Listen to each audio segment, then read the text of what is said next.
what's up guys, ito isang Toyota Camry. Palit tayo ng brake pad sa EPB nya. Ito, EPB brake,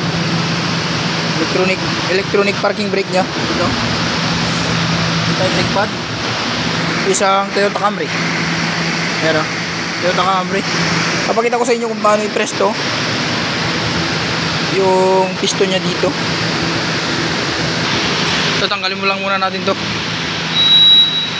Ayan, pakita ko sa inyo kung paano i-press to.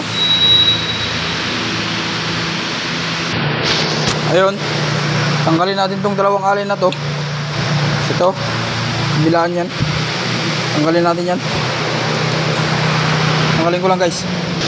Tanggalin lang natin to. Tanggalin ko lang ha.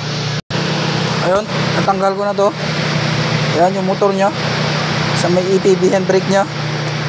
Tapos ngayon, ito, ikutin natin to ng paluwag.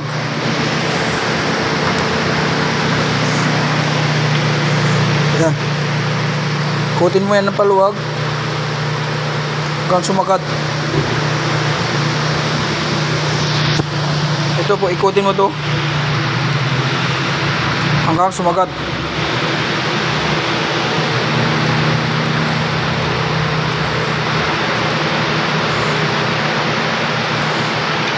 Ayan, sumagat na yan. Pag sumagat na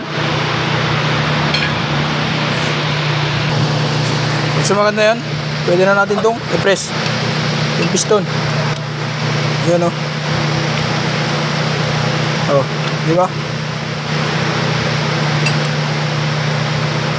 Para hindi ka mahirapan.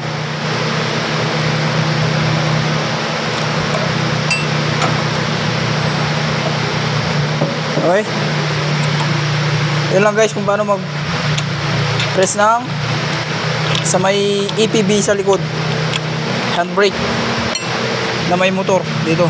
Ayan, ayun lang guys kung paano mag press. Yun lang guys, thank you for watching. Follow and subscribe to my YouTube channel guys. Thank you.